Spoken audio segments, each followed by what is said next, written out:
Hey everybody, Digger coming at you with another new update. Guess what?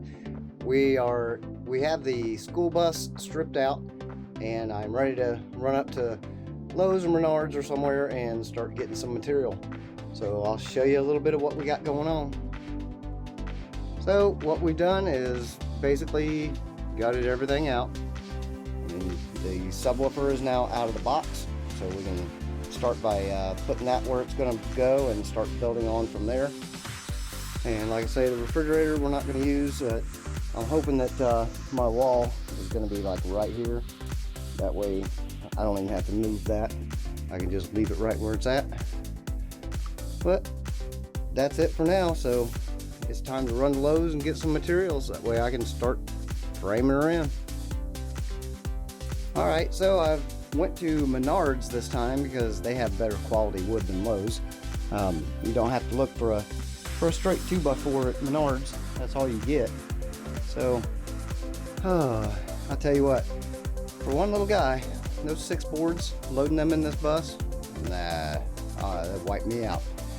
Alright, so won't be long. We're going to start hacking things up and everything, and going to start building some walls. So that's the first thing we're going to do is start on the wall for the back, and then we'll start for the wall on the front, and then we'll connect them together down the middle with the OSB.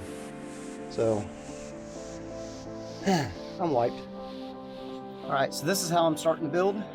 First thing I did was mounted these, since we have a piece of metal under here that runs all the way through the side of the bus that is a perfect ledge for this to sit on. So this is sitting on it, and then that gets screwed to the wall. Then I came back and I measured everything out and everything, but come back and mount this one down and mount this one down. So that is the beginnings of where I start my framework. Alright, so we've got the beginnings of the framework started. We've got that one up there. We've got these all the way down here on the sides. And we've started the back wall. I have the uprights up there. The TV is probably going to sit right on top of this ledge here. And I've also started framing up there. And I'll tell you what's neat about this. This has got that perforated ceiling. I don't know if you can really see that or not, but boy, if your screw hits the perforation just right, man, it just digs right in. If it doesn't, well, it takes a while to get it drilled in there, but you know, so my wall will be right up to that. We'll do a little connector right there, and we're about ready to start laying out seats here in not too long. Probably the next thing is going to be starting on a front wall, and I got to get the pieces put on the ceiling the way I did like the back end. That's about it.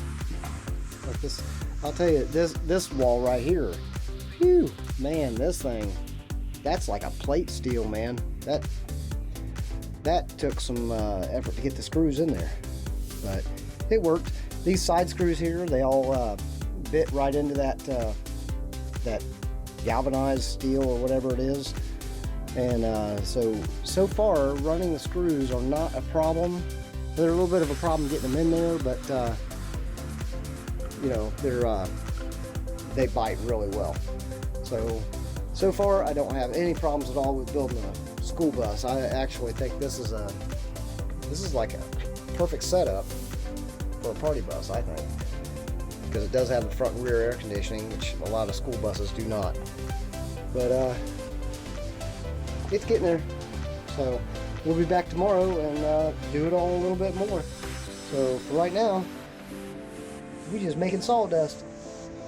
So we'll catch you all on the flip side. Remember, the party starts here. Everybody have a happy day. Digger is out.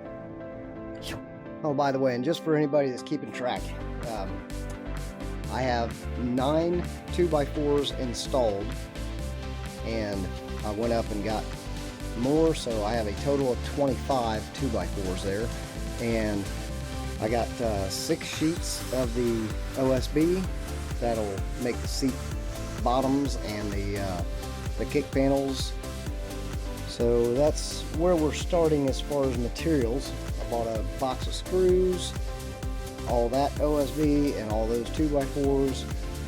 And well, that's pretty much it for right now, I think. So just letting you know what I've put in there. And hey, YouTubers, don't forget to hit that little subscribe button and maybe even that little ding ding bell thing. That way you get updated and you know what's going on right after I do it. So tune in, there's more to come. The party starts here.